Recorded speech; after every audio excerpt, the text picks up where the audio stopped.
দুৰ্নীতিৰে লাখ লাখ টকা ঘটি জালত পৰিল এছএছ বিষয়া নপুৰ বৰা বৰপেটা ৰাজচক্ৰ বিষয়া হৈ থাকোতে বহু লোকৰ মাটিৰ নথি জালিয়াতি কৰি লাখে লাখে ধন ঘটিছিল নপুৰ বৰাই দিনজোৰা তালাচী অভিযানৰ পিছত নিখাৰ ভাগত গ্ৰেপ্তাৰ কৰা হয় দুৰ্নীতিগ্ৰস্ত বিষয়া নপুৰ বৰাক স্বাস্থ্য পৰীক্ষাৰ অন্তত পানবজাৰ মহিলা থানাতে ৰখা হৈছে বিতৰ্কিত এছএছ বিষয়াগৰাকীক নপুৰ বৰাৰ ঘনিষ্ঠ লাট মণ্ডল সুৰজিত ডেকাকো গ্ৰেপ্তাৰ কৰিছে সিএম ভিজিলেন্সে বৰপেটাৰ ডঙৰকুচিৰ সুৰজিতৰ বাসগৃহৰ পৰা জব্দ কৰা হৈছে বৃহৎ পৰিমাণৰ টকা নিখা সিএম ভিজিলেন্সত হাজিৰ কৰোৱা হয় লাট মণ্ডল সুৰজিত ডেকাক স্বাস্থ্য পৰীক্ষাৰ পিছত পানবজাৰ থানাতে ৰখা হৈছে সুৰজিত ডেকাকো সোমবাৰৰ দিনটোত নপুৰ বৰাৰ বাসগৃহত 2 কোটিৰো অধিক ধন জব্দ কৰিছে সিএম ভিজিলেন্সে হীৰাৰ মুদ্ৰাও জব্দ কৰিছে অভিযানকাৰী দলে নপুৰ বৰাৰ বাসগৃহত উদ্ধাৰ হৈছে বহু হীৰাৰ অলংকাৰ নপুৰ বৰাৰ বৰপেটাস্থিত ভাড়াঘৰতো উদ্ধাৰ হৈছে প্ৰায় 11 লাখ টকা তিনিটা আলমাৰী তলা ভাঙি জব্দ কৰা হৈছে নগদ ধনৰ লগতে বহু অলংকাৰ লগতে সুৰজিত ডেকাৰ ঘৰতো অভিযানকাৰী দলে উদ্ধাৰ কৰিছে 10 লাখ টকা বৰপেটা আৰু গোলাঘাট বেংকত লকাৰ আছে নপুৰ বৰাৰ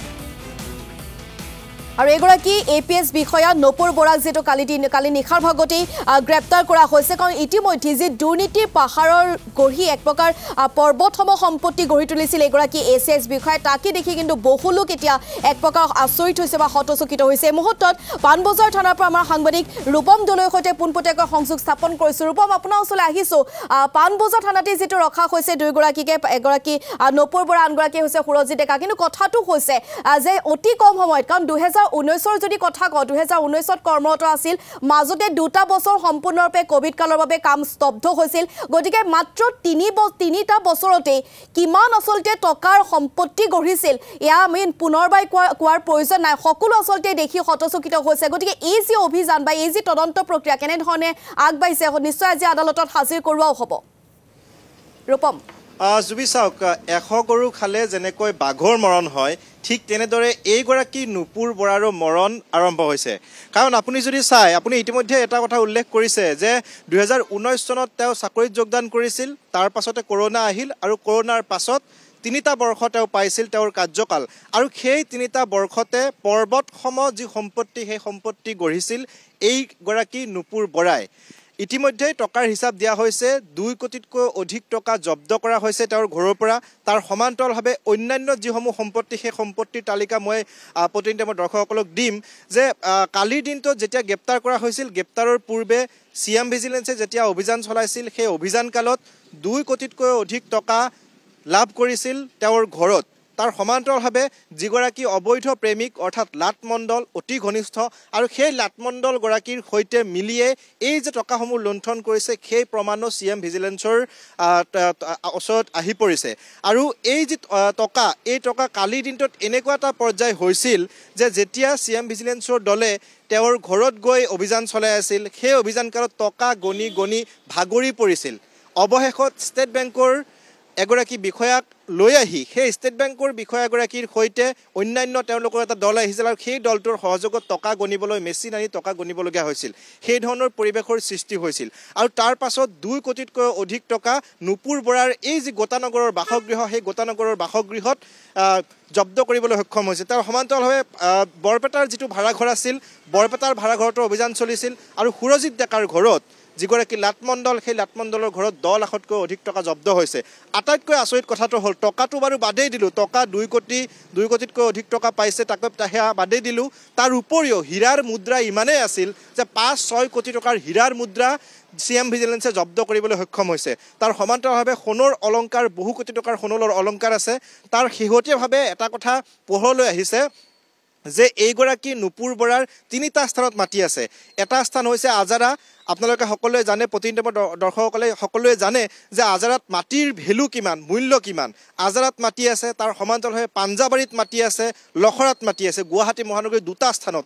3টা স্থানত আজাৰা লখৰা আৰু পাঞ্জাবাৰী আজাৰা আৰু লখৰাৰ পাঞ্জাবাৰীত মাটি কিনিবলৈ এই 3টা বৰ্ষতে নামে বেনামে তেওঁ সম্পত্তি গঢ়ি যিসমূহ টকা সেই টকাসমূহ সংগ্ৰহ কৰি এই 3টা বৰ্ষতে মাটি কিনিবলৈ সক্ষম হৈছিল তাৰ উপৰিও ৰেডিসন ব্লুৰ ওচৰত এটা ফ্লেট আছে গোটানগৰত এটা ফ্লেট আছে অন্যান্য ভাড়াঘৰ তেওঁৰ আছে গতিকে এইসমূহ যি সম্পত্তি এই সম্পত্তি দুখীয়া নিচলা মানুহক লুণ্ঠন কৰি গঢ়িছিল তাৰ সমান্তৰালভাৱে শেহতীয়াভাৱে যিখিনি অভিযোগ আহিছে সেই অভিযোগসমূহ হৈছে যে সত্ৰৰ ভূমিও একাংশ মিয়াক সন্দেহযুক্ত মিয়াক তেওঁ প্ৰদান কৰিছিল বা সন্দেহযুক্ত মিয়াক নামজাৰি কৰি দিছিল বুলি এই তথ্য আহি পৰিছে CM ভিজিলেন্সৰ হাতত গতিকে এই সকলোখিনি তথ্য ইতিমধ্যে CM ভিজিলেন্সে আহৰণ কৰিছে আৰু শেহতীয়াভাৱে এখন লিষ্ট প্ৰকাশ হৈছে যিখন লিষ্টত তেওঁৰ কাৰ্যকালত কৰা দুৰ্নীতি সেই দুৰ্নীতিখিনি পোহৰলৈ আহিছে সেই লিষ্টখনত আহিছে যে চিঠাৰ নামজাৰি কৰাৰ ক্ষেত্ৰত তেওঁ কিমান টকা লয় চিঠাৰ নামজাৰি কৰাৰ ক্ষেত্ৰত 30ৰ পৰা 40,000 টকা লয় উত্তৰাধিকাৰীৰ সূত্ৰে যি নামজাৰি সেই নামজাৰিৰ ক্ষেত্ৰত লয় 7ৰ পৰা 10,000 টকা মাটি কিনা বেচাৰ অনুমতি যিটো হয় সেই অনুমতিৰ ক্ষেত্ৰত তেওঁ লয় 15ৰ পৰা 40,000 টকা ওয়াৰিছ সূত্ৰে নামজাৰি সেই ক্ষেত্ৰত তেওঁ 30ৰ পৰা 40,000 টকা লয় বাটৰুৱা কৰাৰ ক্ষেত্ৰত তেওঁ 15ৰ পৰা 20,000 টকা লয় ম্যাদীকৰণ যদি কৰিবলগীয়া হয় তেতিয়াহ'লে তেওঁ লয় 20ৰ পৰা 25,000 টকা নাম কৰ্তন কৰাৰ ক্ষেত্ৰত তেওঁ লয় 1.5 লাখৰ পৰা 2 লাখ টকা পৰ্যন্ত এটা নাম যদি কৰ্তন কৰিবলগীয়া হয় তেতিয়া 1.5 লাখ 2 লাখ টকা পৰ্যন্ত তেওঁ সংগ্ৰহ কৰে দ্বিতীয়তে মাটিকালিৰ সংশোধন যদি মাটিকালিৰ কাৰোবাৰ সংশোধন কৰিবলগীয়া হয় তেতিয়াহ'লে তেওঁ 70,000ৰ পৰা 1 লাখ টকা পৰ্যন্ত তেওঁ ঘোষ লয় তাৰ উপৰিও নাম শুধৰণি যদি নাম শুধৰণি কৰিবলগীয়া হয় কোনো লোকে যদি দুখীয়া নিচৰা লোকেও যদি নাম শুধৰণি কৰিবলৈ যদি সাৰ্কুল অফিচত যায় সেই অফিচত যোৱাৰ পাছত সেই কামখিনি কৰি দিয়াৰ বাবদ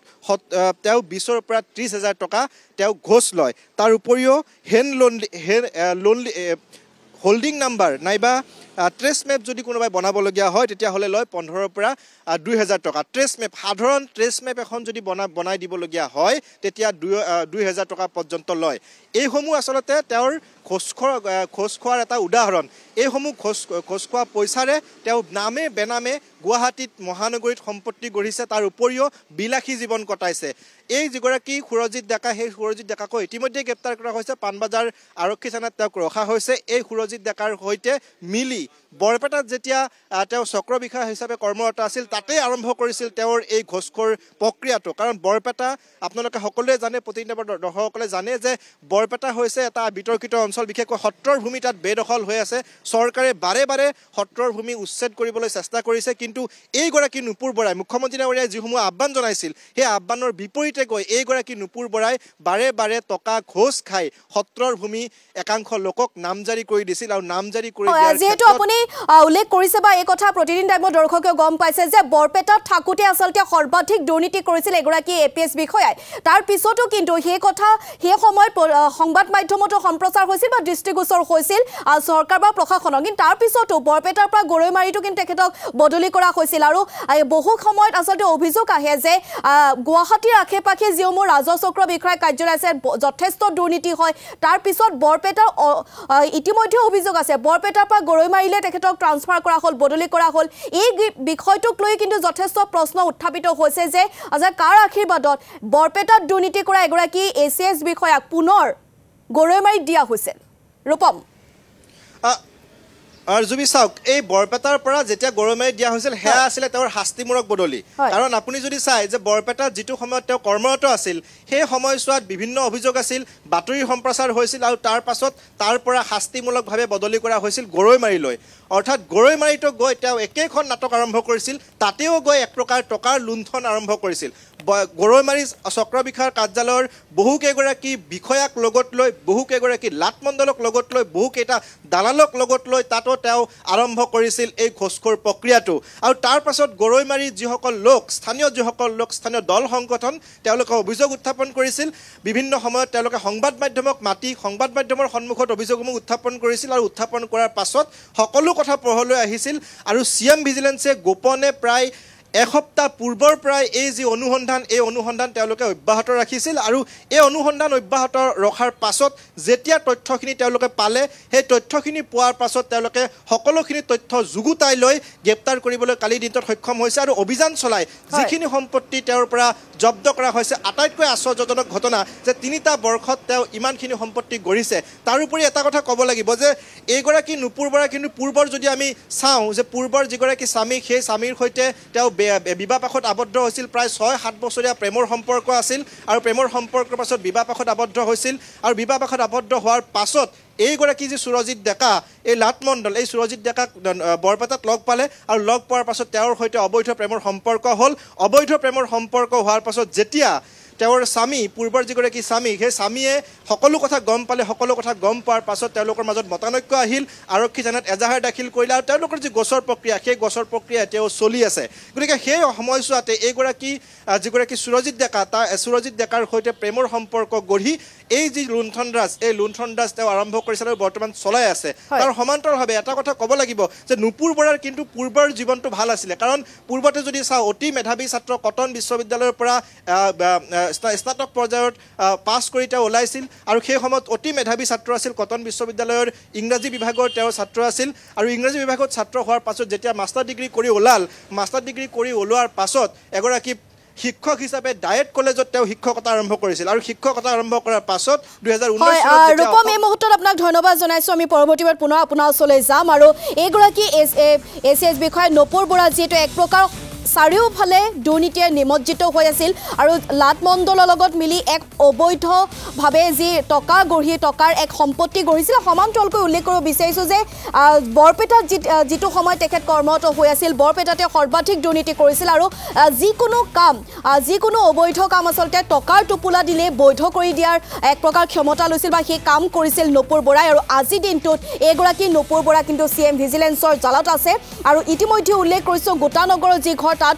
বহু টকা ইতিমধ্যে জব্দ কৰা হৈছে সমান্তৰালকৈ বৰপেটাৰ যি ভাড়াঘৰ আছে তাতো অভিযান চলোৱা হৈছিল সুৰজিৎ ডেকাৰ ঘৰতো অভিযান চলোৱা হৈছিল মুঠৰ ওপৰত প্ৰায় 2 কোটিতকৈও অধিক টকা কিন্তু জব্দ কৰা হৈছে এটা ট্ৰলি বেগত ইতিমধ্যে আমি আপোনালোকক দৃশ্যাংশ দেখুৱাইছোঁ আৰু এই ফটোখন যথেষ্ট ভাইৰেলো হৈছে সামাজিক মাধ্যমত যে